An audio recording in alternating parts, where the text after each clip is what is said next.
Hello, John Kiriakou. I'm Ted Rall, and hello, everyone else. You are watching DeProgram with me and John Kiriakou, and it's good to have you. Thanks for joining us.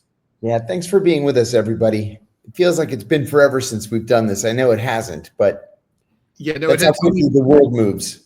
Only bit that's true. I mean, we could do this twice a day, and I don't think we'd be able to keep up. Yeah, I have to agree. So. All right, so let's get to it. Donald Trump is touring the Gulf states.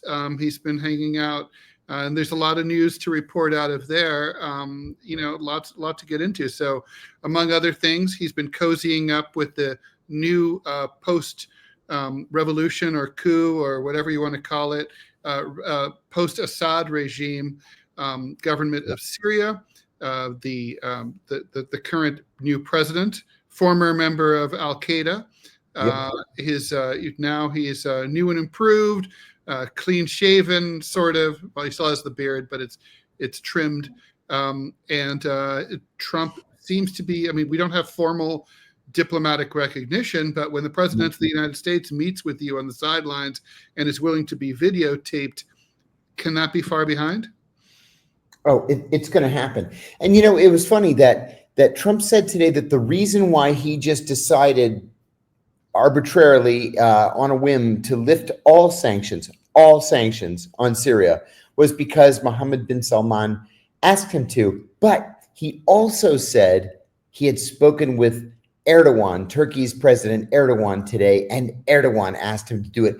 Ted, I got to tell you, the Israelis have to be losing their shit today over all this that's going on. But there's something even more exciting. So the Iranian press is reporting today that, well, you know what? Let me back up. They reported yesterday that the talks were off track. They were probably over. The United States keeps changing its position, especially on enrichment, because every country is permitted to enrich some uranium for their own experimentation or civilian power necessities. And the United States has been demanding that Iran not be permitted to enrich any uranium at all. So today, the Iranian press said, well, wait a minute now. There may be a deal at hand, because the Saudis have also asked the United States help in enriching their own uranium, which they've been asking for years, because they want to open nuclear power plants in Saudi Arabia, because, of course, they so desperately need additional energy resources. But anyway, the Iranians said maybe Saudi Arabia, the United Arab Emirates, and Iran can enrich uranium together under the auspices of American inspectors. That sounds like a plan. Well, that sounds exactly like the plan that would resolve even the concerns of Iran hawks in the U.S. Congress, because they always were concerned that they wouldn't have full access to the Iranian program, that it's buried deep behind like a bunker buster bomb, proof facility, that U.S. inspectors can't get in. How can we trust the Iranians? This solves that problem. It does. It solves the problem. In the meantime, your favorite senator and mine, Lindsey Graham, has decided to fly to Ankara to consult with the Turks. But he said that he doesn't like any of this. He doesn't like any of it even a little bit. And that he's going to go onward from Turkey to Israel because he needs to consult with our friends and allies in Israel over this unacceptable new behavior by Donald Trump. Well, that's a positive sign. I mean, generally speaking, Lindsey Graham is like a compass that consistently points south. You just know if he's in favor of puppies and kittens, you should come out against them. That's right. That's good. Yeah. I mean, yeah, I'm liking it. That the Turks and Erdogan and the Saudis are on the same page about anything, right? I mean, it was so recent that the Turks were furious about what happened to Jamal Khashoggi on their territory. Right. and they revealed that, oh yeah, we've been wiretapping the consulate, and we have all this on tape, and we're going to release it. And so, that wasn't that long ago. It's all forgotten now, but they're treating it like it's ancient history. It was 5 years ago, something like that. I think it was 2018, maybe ish. Is it that long now? Yeah, 2018, 2019. No, yeah, you're right. You're right. It was pre-pandemic. It was pre-pandemic. You're exactly right. And but Ted, the world has changed very quickly. And you wake up every morning and you look, for example, at the Iranian press. You know what it reminds me of? It reminds me of the days and weeks before Trump announced that he was opening talks with the North Koreans. That's what this reminds me of.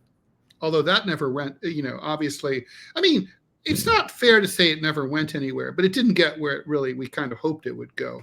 But I mean, certainly tensions were cooled. Yes, I think, without a doubt. It was, I mean, we were really at a high pitch at that point. So yeah, no, I mean, that's funny, right? I mean, right now Trump has a lot of pots on the fire, right?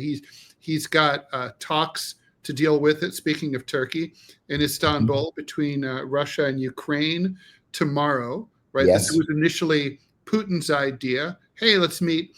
Then the Ukrainians were initially skeptical and reserved and said, no, we want a full permanent ceasefire before we'll consider talking.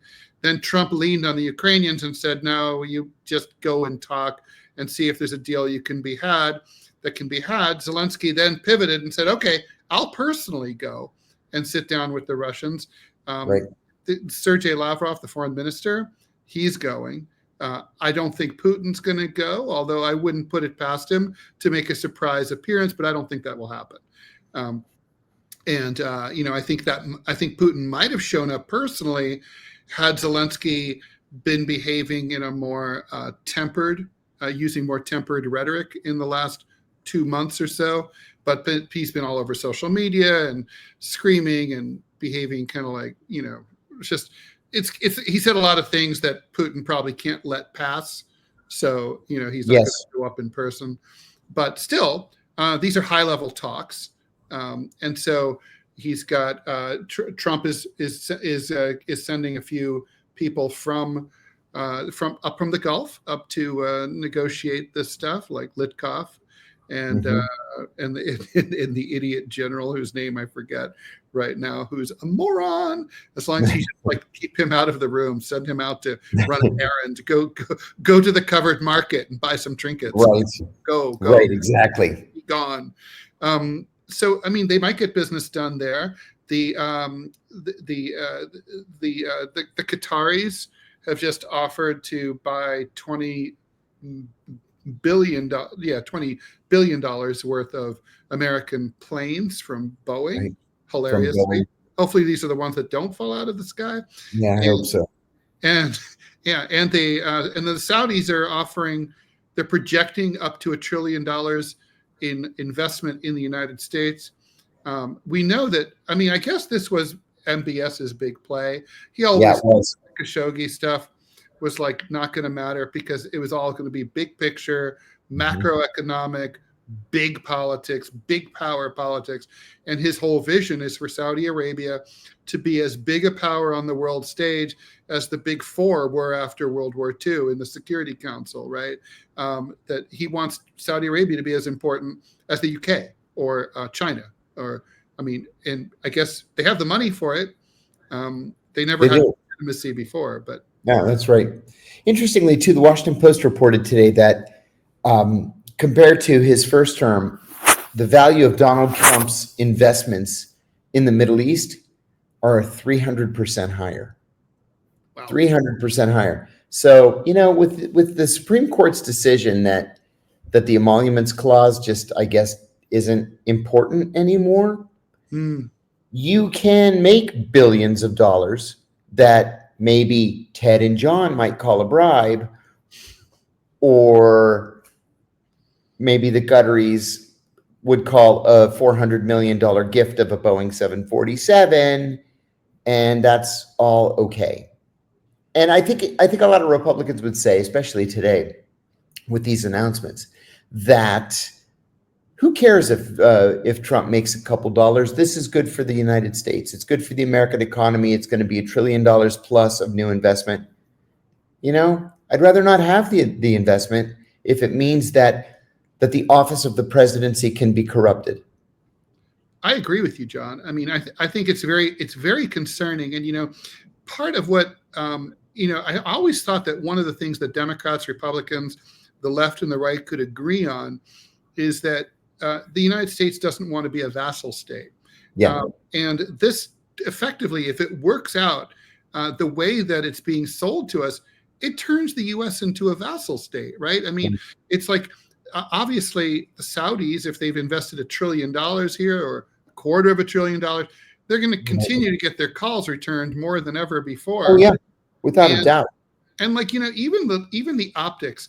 I mean, there's been a lot of focus on this offer of an Air Force One for Trump. Obviously, look, it is a bribe. I mean, I don't even understand how this works. He keeps it after he leaves office.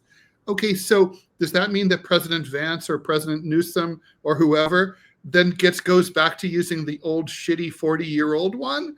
Apparently it does, because Trump was very clear saying that he would use this 747 as Air Force One and then take it with him in retirement. Right. He's keeping it. That part like just doesn't work, right? I mean, and then there's the technical aspect of, you know, I mean, this is your area of expertise here. Obviously, you know, experts are saying this vessel would have to be ripped apart bolt by bolt and investigated for eavesdropping. That was the technology. first thing that came to my mind when I saw the initial report that this was going to happen. It's like, whoa, wait a minute. You would have to take this thing down to its metal studs. It's the president of the United States. Yeah. Yeah. Right. It's got to be rife with listening devices, and maybe something worse, maybe something more sophisticated, something in the avionics, for example. Sure. You can't just take their word for it that it's clean. Right. Even they might even think it's clean and be mistaken. Right. Sure. So, right. So there's all those concerns. And then I was thinking there's something nobody's talking about was how does it make the United States of America look, Donald Trump, that it can't afford its own presidential jet, right? Like you don't see President Macron shaking down the Senegalese for a new plane. You don't see President Putin asking his, you know, Georgia for a new plane. It's like we're the U.S. I mean, surely we can build and pay for our own plane. And in fact, we are, right? Currently, Boeing is under contract. They're working on it.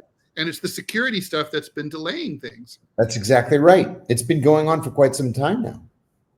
So, I mean, this reminds me a lot of stuff that happens with Trump, where he doesn't really think through the logistics, right? It's just like, oh, he's like a little boy. It's like the military parade idea. You know, a lot of people focus on the optics. It looks like the former Soviet Union or like Nazi Germany.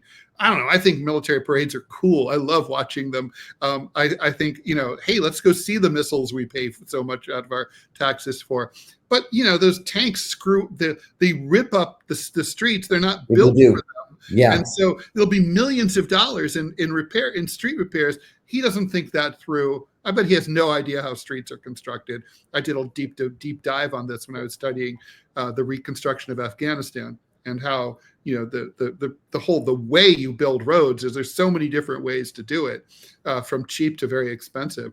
But he doesn't think about things like that. And I think he's right now biting off a lot more than most presidents could chew. Right. I mean, he's trying to get that Nobel Peace Prize. That's exactly what this is about. He's trying to get it Ukraine. I mean, I don't know. He doesn't care about Sudan. Maybe that's next. No, he doesn't care about Gaza. The Israelis killed another, 22 children today. bombing a hospital that they thought maybe some target that they wanted was in the hospital. But yeah, you're right.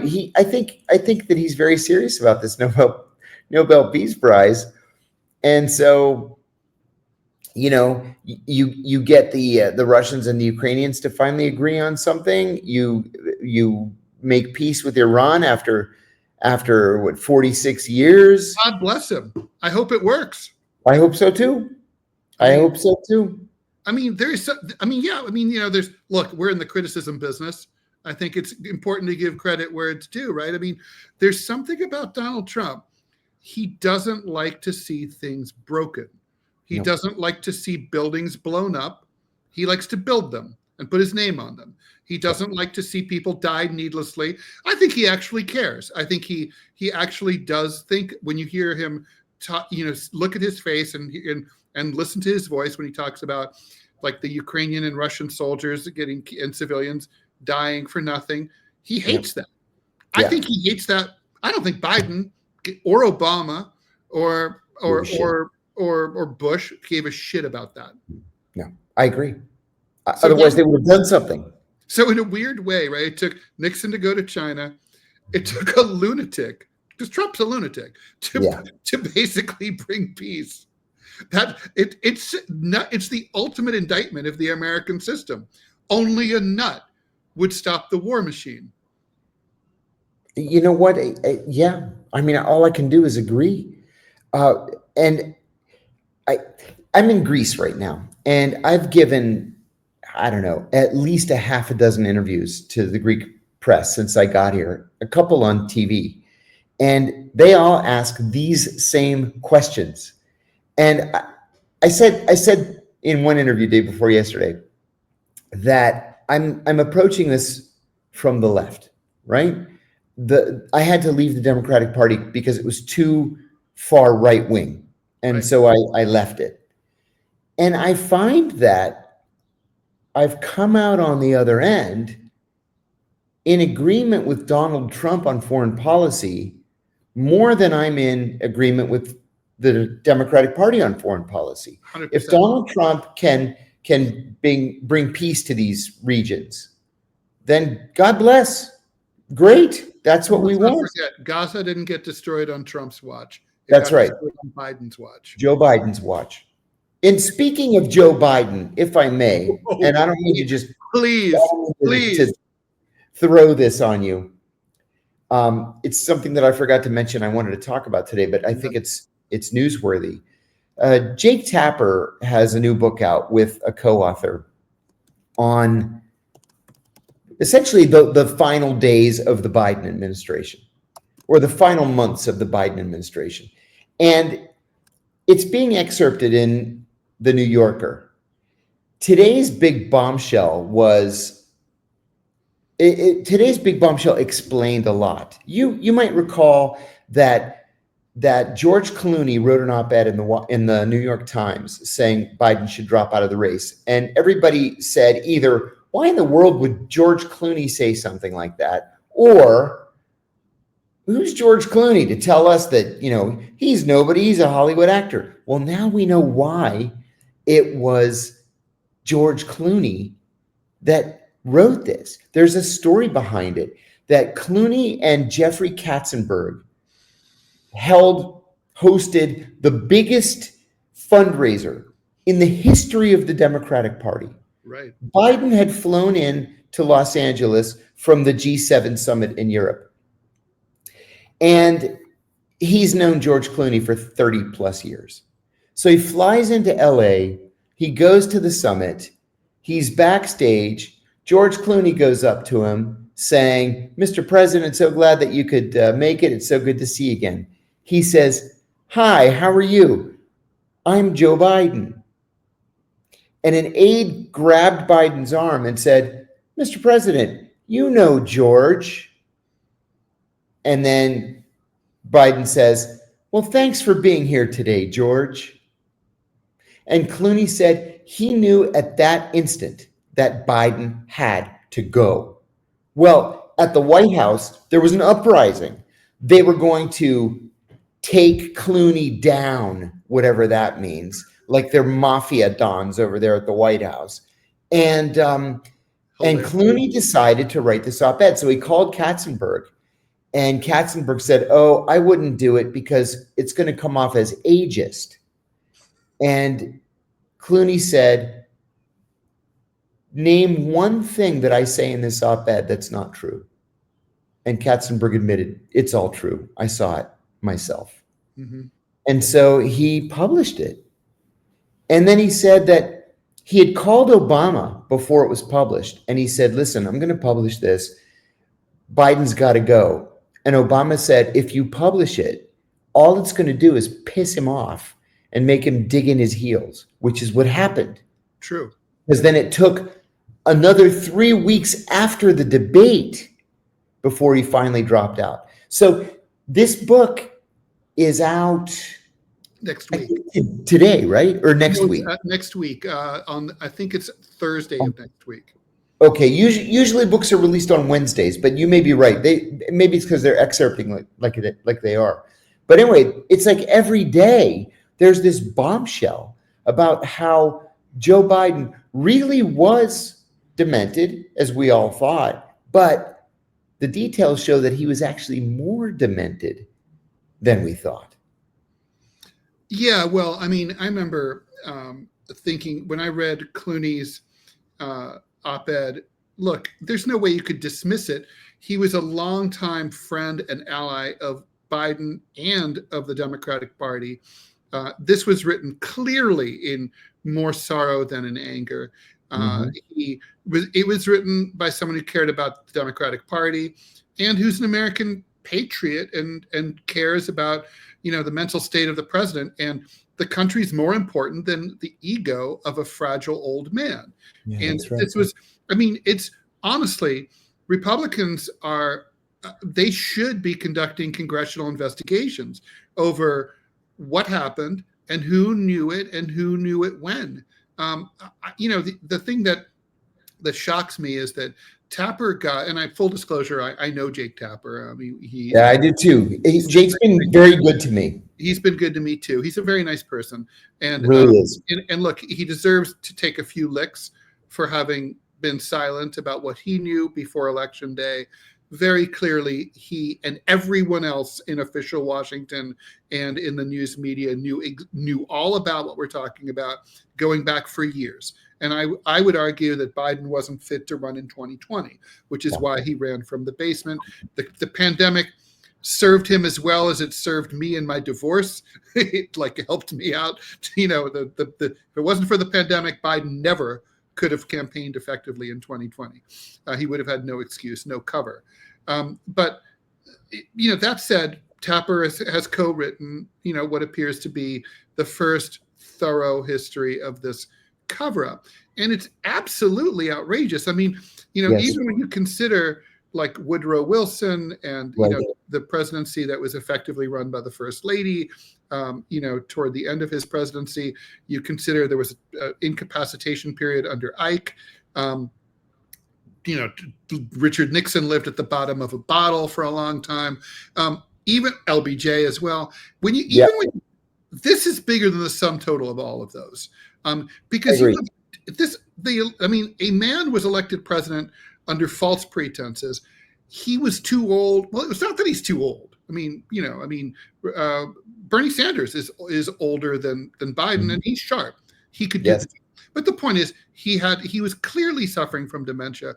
Those of us who pointed it out, we were accused, like, are you a gerontologist? Are you a doctor? What do you know? I remember people saying that all the time. They said that, and I was like, I remember just saying, like, I don't have to be like an animal biologist to know a cat when I see one, and I know a person who's suffering from dementia when I see one, and that right there, that's someone who's suffering from dementia. There were so many instances, so many tells. The time that he called out for the lady at one of his rallies who had died 6 months earlier in a terrible car crash. Oh, yeah, it was a congresswoman from Indiana. She died in a tragic car wreck. Her kids died too. He went to the funeral, spoke at her funeral. Hey, come on up. I mean, that you don't do that. That you don't forget that someone died when you attended and spoke at their funeral. Nobody does. That's right. And it was just like, and they thought this was okay. I mean, and it, the Democrats argued that Donald Trump is an existential threat to American democracy, to the Constitution, that everything that is good and right. And like, if they really believed that, then why didn't they take this campaign seriously enough to push him out years ago and have a vibrant, open primary process without the DNC's greasy thumbs on the scale, like it always is in every single election. Yes. And like, get the best person you can, recruit them out of politics or outside of the world of politics, but get the best, because it's a national emergency. They didn't care. They didn't take it seriously. They said they thought fascism was nigh, but I mean, it's disgusting. Honestly, I don't know. And even now in the comment section of the New York Times or Washington Post about this, you'll see these people say, well, he's still better than Donald Trump. Okay, right now, Democrats would be in a position to say, if they had done the right thing about Biden, to make some arguments about Trump's mental acuity. But they can't say dick now. Good point. Good point. And, forgive me for going off on this tangent, but let's talk for a second about the corruption of the Democratic National Committee. I'd like to know, where the hell was Jill Biden in all this first? Jill Biden had a responsibility to the country as First Lady to say, Joe, you can't run. You're not mentally able to be president. You can't run. I won't let you do it. Divorce me. Number one. Number two, the DNC covered it up for more than 4 years. Not just the 4 years he was president, but you're exactly right, Ted. The 2 years of the campaign, they covered it all up. Number three, did you happen to see this situation in the last 2 days with David Hogg? David Hogg, I'll tell you, I can't think of any, 23-year-old kids that I have such a deep respect for. But David Hogg is one of the kids who was almost killed in the mass shooting in Florida. I forget which one. Yeah. And Parkland. Parkland, thank you. And so he, made gun control his issue. He went on to like Harvard or Dartmouth or some great school, Harvard, and got himself elected one of two vice chairs of the Democratic National Committee. Now, we mentioned on the show, I think it was last time, that he said he wanted to start primarying old Democrats who are, in their 70s and 80s and just aren't able to carry out their duties. And it's time to make room for some new blood. And immediately the rest of the DNC jumped all over him. Well, guess what happened in the last couple of days? A DNC representative from Oklahoma who was like a lesbian, trans woman, I don't know, lizard people, I don't know. She checks all these boxes. She said that the DNC charter said that the vice presidential slot that David Hogg occupies should be reserved for a woman or a woman of color or a gay woman or whatever. And this DNC Rules Committee yesterday not only agreed, but they threw David Hogg out. They announced that they're going to have a special election for that seat. And he's not allowed to run. Yeah, I mean, so it's a coup. I mean, they basically couped him out. Yes. And the Steve thing Grumbine is the one who's been tweeting about it, our friend Steve Grumbine. And I said, this is exactly why I'm not a Democrat. There's nothing democratic about the Democratic Party. It's a party of special interests. It's not a party that would welcome somebody like me. Right. It's become a right-wing party under the guise of an inclusive left of center party. It's not at all. It's a woke right-wing party. Yeah, it's a woke right-wing party. That's a fantastic way to describe it. And after the Democratic Party's behavior since the start of the Gaza war, that's it. That's the final straw. I'm out permanently. No, Done. I'm with you. Look, I think we talked about David Hogg a little bit in that, like, I don't necessarily agree that like just age is the barometer. But I mean, if someone, it's a case by case. But if you end up with like a Dianne Feinstein situation, they shouldn't have to be primaried out, right? I mean, right. This is why you have a party. You get a call from Chuck Schumer or whoever, and it's like, listen, we got to talk. It's Yes. like you need to, and that's what should have happened to Biden. And I agree with you about Dr. Jill Biden. She should have absolutely done this. She should have told her husband, "There's no ifs, for the good of the country and for your legacy and for the party. You've got to step down. Like, you got to do what you said you were going to do when you said we view ourselves. It was all back channels, right? But like, I'm going to be a one-term president. Everyone's like, yeah, that makes sense, right? Transitional, kind of like Pope Benedict. He said that. Those were his words. I'm a transitional. Yes. I'm a transitional president. I'm too old. I'm not going to, I didn't want it. Pope Benedict didn't want it. And in fact, he couldn't finish the job. So yeah, no, I mean, and it is reprehensible. Also, while we're casting blame, Kamala Harris has a special response. I mean, it's a very difficult responsibility because she could have been accused of self-dealing. But under the 25th Amendment, which requires a simple majority vote in the cabinet, it's incumbent on the vice president herself to initiate the process, triggering it and calling for the vote. I guess the advantage is obviously she could make sure she had the votes before she triggered the vote. I think she could have gotten those votes based on what we know now. She should have done that. And even if everyone thought she was a self-dealing bitch, she should have said that I don't care what the country says about me. I know what's right. I've got to do, they can all, maybe in 100 years, some historian will figure out what I was trying to do. That's what she didn't do it. She knew. And they lied to us, right? I mean, Karine Jean-Pierre, literally, she painted a picture of Biden as the human tornado ripping through the White House. No one could keep up with him. I can't keep up with him. That's a quote. She said that, yeah. Yeah, I mean, it's like, hello? I mean, and there's not to be any consequences for this. Then how are they any better than the Republicans or Trump, who lies like the day is long? They're the same. They are. They're exactly the same. It's a single party. It's a uniparty. This is the perverted system that we've given ourselves. I've said this before. As recently as the 19-teens, the 1920s, there were 4 or 5 viable parties. Mm-hmm. In the 1860s, there were 5 or 6 parties represented in the House of Representatives.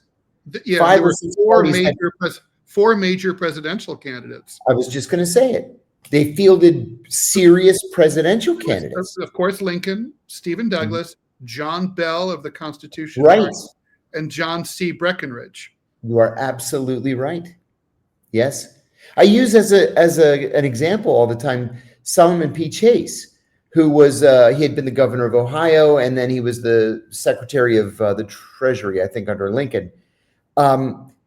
He was just over the course of his political career, not just as an adult, but as a mature adult, he was a member of 4 different political parties. Every time there was some issue on which he disagreed with the leadership of his party, he would switch parties.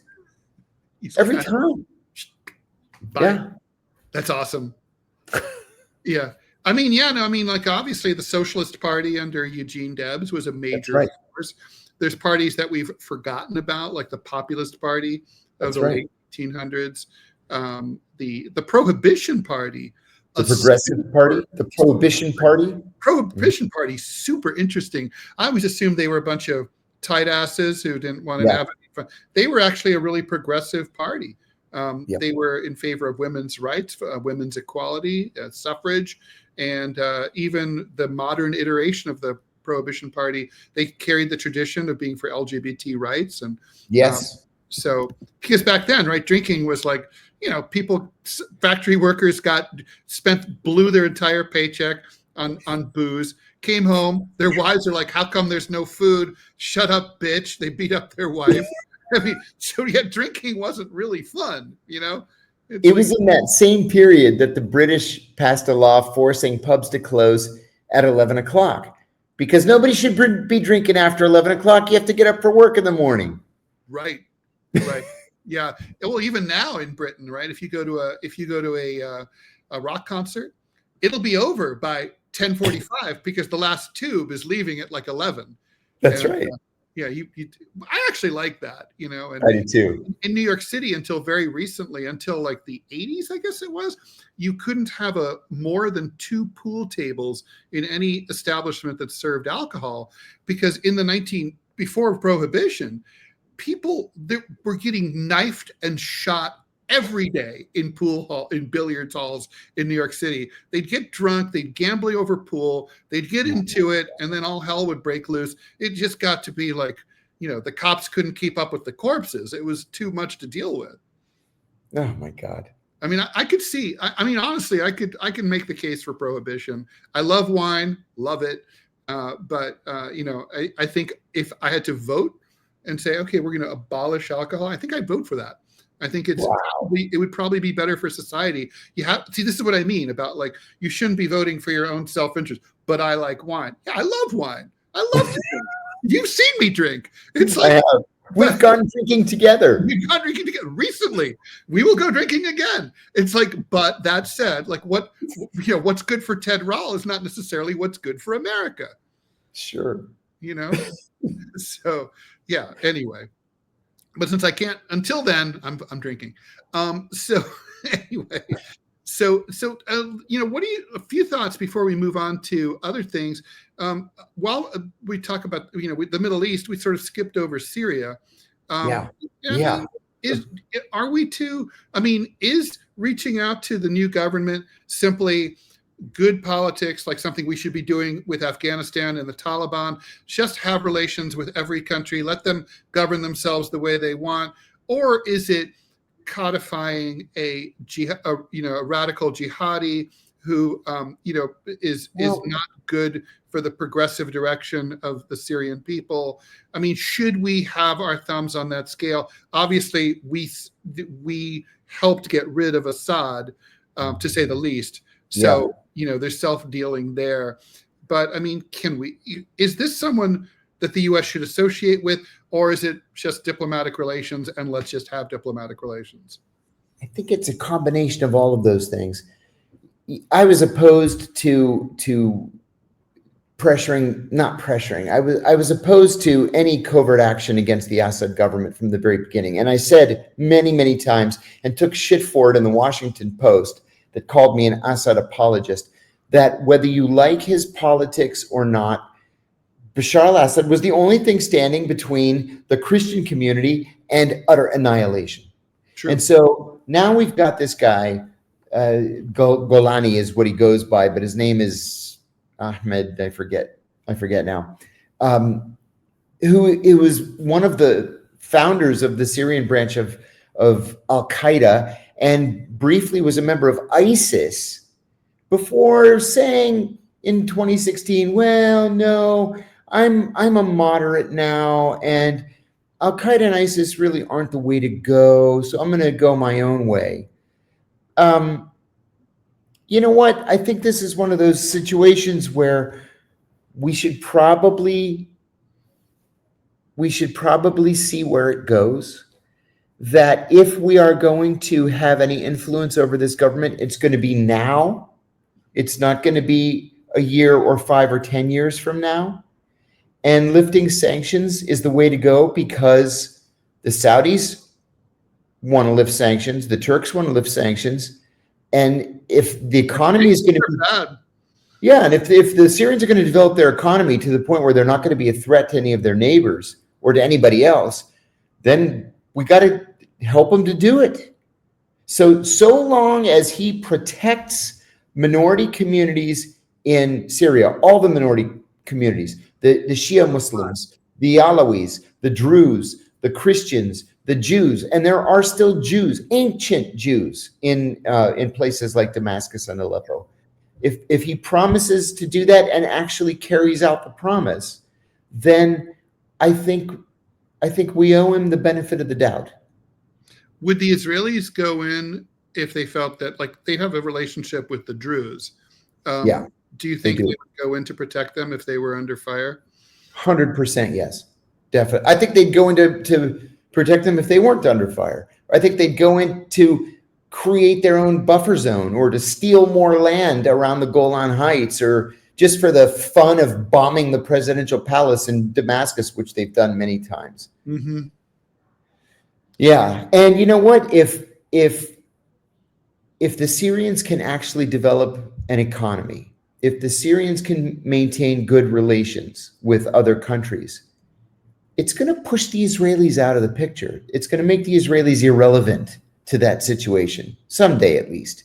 And I'm all for pressuring the Israelis. That day is coming sooner rather than later. I think it is. I think it is. Yes.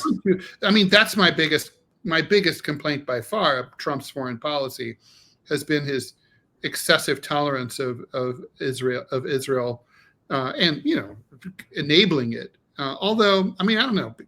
Sometimes I think wishful thinking, I'm not sure, but I get the impression that behind the scenes there's some pressure. I'm guilty of wishful thinking, but yeah, I think that there's some pressure right now. Yes. So how about and you know what, Ted, in all of these little, I shouldn't use the word little, in all of these separate conflicts involving Israel, whether it's Israel Hamas, Israel Lebanon, Israel Syria, I'm never on the side of Israel. You can't trust them. They don't give a shit about international law or about crimes against humanity or war crimes. And that's why they're apoplectic that Donald Trump won't simply do what they tell him to do. Yeah. So no, I find myself with the Syrians on this. And the Israelis are, yeah, I mean, you know, the old days of like, you know, the moderate Israelis like Menachem Begin are long gone, right? I mean, that's over. The regime has been so radicalized. Oh my God, yeah. And the population's been so radicalized. I mean, it's like basically the last vestige of liberal culture is haaretz, and if they ever go out of business, they're done for over there. You're absolutely right. You want to get the truth on Israeli politics? It's in haaretz. Yeah, that's it. It's even worth spending the money for the subscription. Yeah, it's very good. It is. Yeah. My cartoons ran in there for years. I used to love. Hey, that's great. I love seeing them translated into Hebrew. Oh, that's great. So cool. But all right, so let's talk about the Menendez brothers. Back in 1989, for people who are like younger than us, not everyone may remember this, right? You know, I was but a wee lad in my 20s when this happened. But anyway, it was a notorious murder case. I have a person. So basically, these two brothers, very close to each other, they were the kids of a fairly well-off family. A very sort of hard-charging, authoritarian, dogmatic father, and kind of like a very weak, a sniveling wife, a mother who didn't really protect them. They allege that the father was physically and sexually abusive. Yeah. And basically one night while the parents were watching TV, the two boys walked into the living room with shotguns and shot their parents to death. The not making them look awesome was their decision to go on a bit of a spending spree after this, you know, hey, it's me time. And, you know, but they were, you know, 18 or whatever when this happened. They were ultimately arrested. This was at a time like when there were a lot of notorious cases. There was the Preppy murder case in New York City. O.J. Simpson was just happened like around the same time. So there were a lot of these kind of things. It was a local case that became a national case. The Menendez brothers were tried not once but twice, and there was a lot of it was a very polarizing case where people either completely sympathized with them and thought that believed their story, but the jury didn't. The jury ultimately sent them to prison, where they've been for over 30 years. Life without parole. Life without parole. There's been a Netflix documentary that came out and basically changed the game for them. It created public sympathy. Now, with more awareness and understanding of parental abuse, there's more of a sense of like, this is something that people understand better. And also, so now, and Governor Newsom, who would be responsible for issuing a pardon, has signaled that he's amenable to strongly considering one. And I think the TV thing changed everything. So now they've just been resentenced to 30 years, or 50 years to life, but with a possibility of parole. There was already a pre-existing parole date scheduled for fairly soon. And so it looks like all eyes are going to be on that. We don't know if that's going to be the date when this process happens, or if that's a different process. But basically, this is it's a Rorschach test for how you see how people should, whether you believe victims or alleged victims, whether you believe these two victims, whether you can sympathize with rich, privileged people, whether you can, how much credence we should give to them. And, it's just super interesting. For me, it's pretty simple. I would say, even if they were guilty of, they were the biggest shitheads in the world who just wanted to make money and kill their parents because they were louts, and that the parents have been silenced and were innocent and pure, they've been in prison for over 30 years. So for me, it begins and stops there. It's like, I would say, let them go. There's no public safety issue. There's basically no one goes to prison when they're 20 and then comes out when they're in their 50s and start killing people. That just doesn't happen. So it's like, they're not going to hurt anyone else. And the family of the victims, they all want him to be released. And if they're okay with it, it's okay with me. They're the ones who care. These are their loved ones. But what do you think is going to happen there, John? I think they're going to get their parole. One of the things that was found right around the same time that the Netflix documentary was out was a letter that Lyle Menendez had written to a cousin saying, "My father is still raping me." Yeah. And for whatever reason, nobody had ever found that letter during the trial, or the multiple trials that they had. And so with that as new evidence coming to light, showing that there really were mitigating circumstances, I think that's why the court made the decision to give them a shot at parole. So what you're saying is probably the way it should have been from the beginning. They did it. They walked in and just blasted their parents. And by their own accounts, they were especially cruel to their mother, blasting her multiple times while she was begging for them to stop. But with that said, their father was a monster. He was raping them from an early age. And this went on for more than a decade that he was raping them. And their mother just pretended that everything was fine and that nothing was happening. So they did it. They've been punished for it. There were mitigating circumstances. I think they should be released. So it'll be interesting to see how that plays out politically, whether that's going to be something that's sort of Willie Horton laid on at the feet of Newsom when he runs for president. Soft on crime. The politics haven't become that clear yet, but I think we know which way that's going to go. Ted, one of our viewers makes a valid criticism.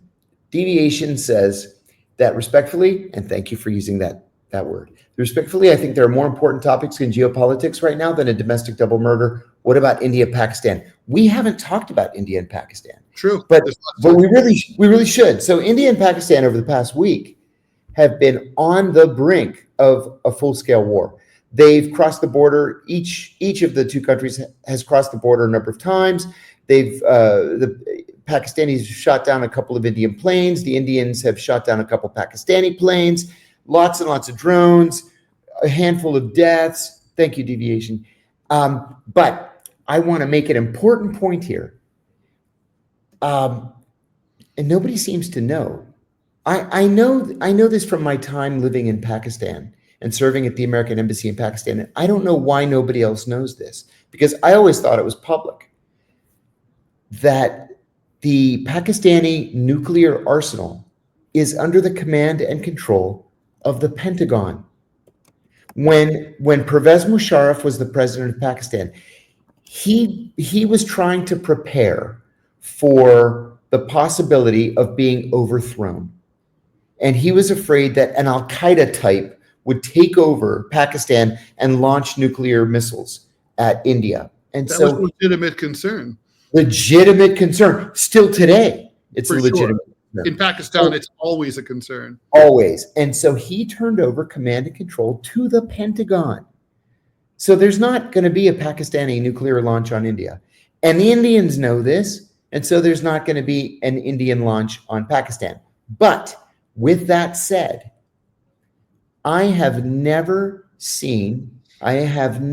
been to two countries that hated each other as much as India and Pakistan. Look, I'm Greek. I'm in Greece. Every 5 minutes, the topic of Turkey comes up here. I'm so tired of talking about Turkey this week. I feel like I'm going to, faint. But it is nothing like the depth of hatred between India and Pakistan. Do you see this turning into an actual prolonged conflict? And whether the answer is yes or no, do you see it leading to any change in Kashmir, which is how this started in the first place?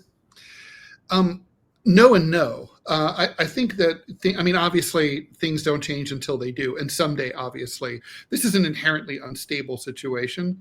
And so at some point, unstable situations tend to resolve one way or the other. They tend to combust. But, as with China and Taiwan, they can go on for a long time. And so I think, right now, because of the dynamic that you said, that's crucial, right? Pakistan doesn't have the ability to launch a nuclear weapon.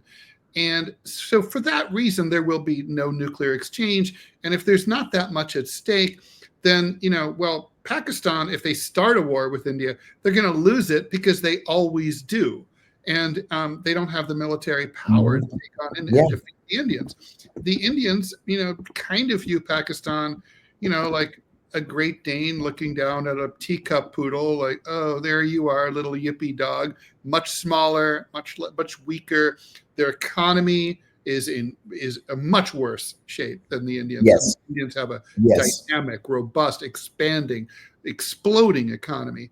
That's not true about Pakistan. And so I think that's going to stay the way it is. It's a stupid, if I could undo the partition, I would. I think it was one of the dumbest disasters to come out of the 20th century. But, in terms of Kashmir, as long as India and Pakistan are two different countries, I just don't see how, India's a little bit militarily expansionist. It's something that we don't really think that much about. But over the years, they annexed, what is it, Siddiq or Sidith or Sikkim. That's Sikkim, right? That's a forcible annexation of a Himalayan mountain kingdom back in the early 90s. It was an actual country. It was a real country.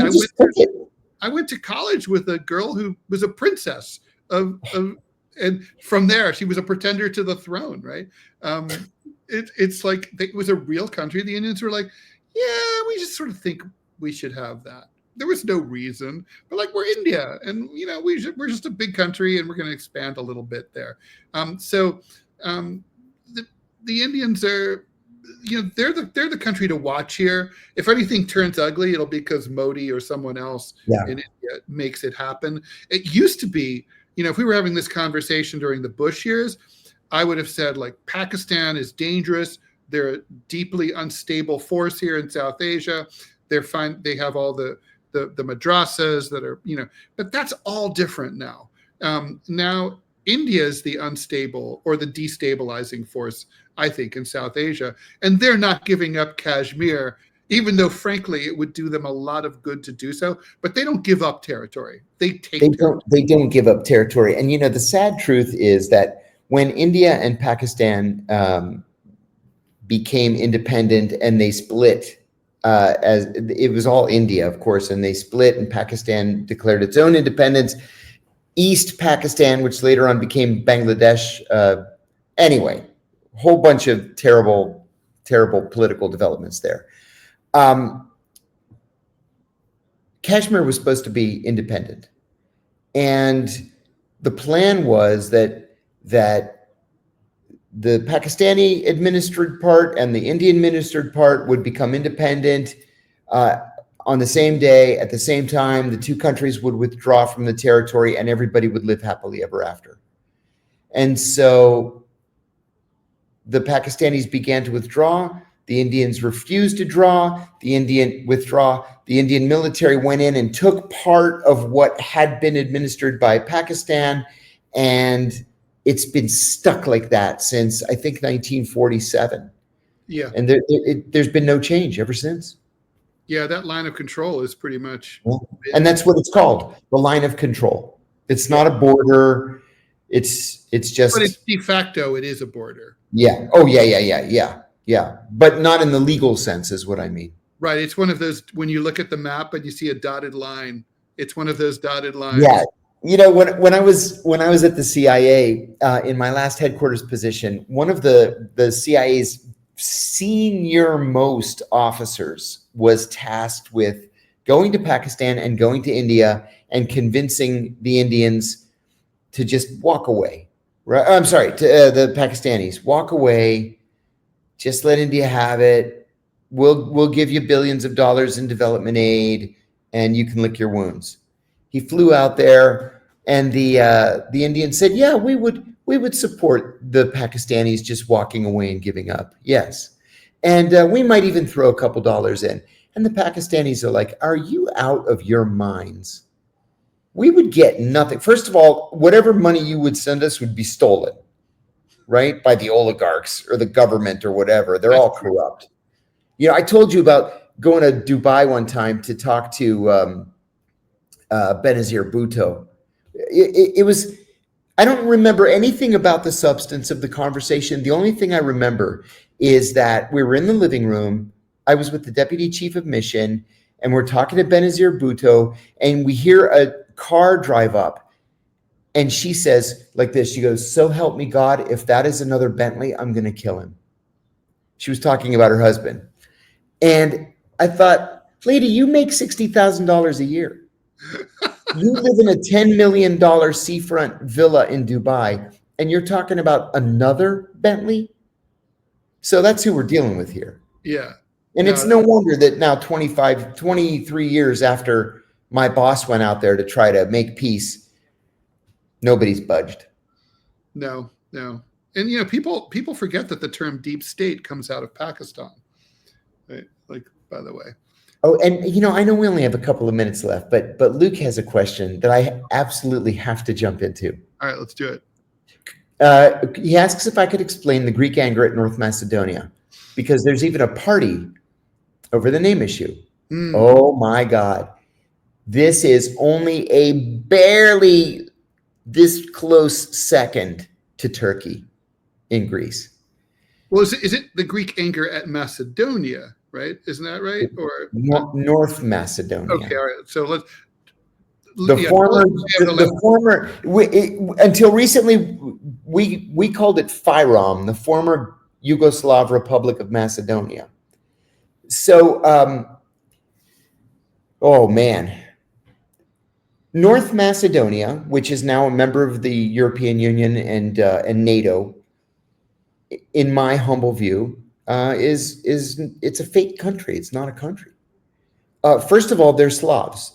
The language that is spoken there, that they today call Macedonian, is actually a dialect of Bulgarian.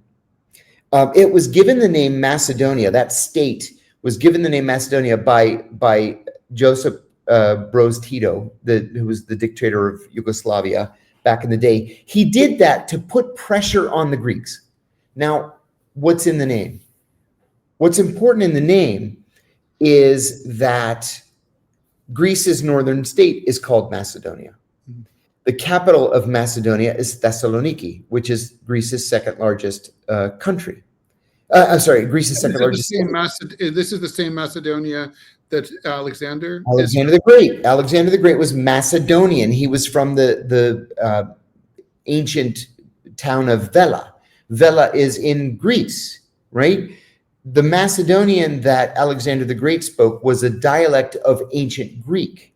So this entity that now calls itself Northern Macedonia was part of Yugoslavia. Yeah, there's nothing Macedonian about it. And then just to stick their thumbs in the eye of the Greeks, they did this on purpose. They took the 16-sided star called the Star of Vergina, Vergina being a town in Greece, an ancient town where Alexander's palace was.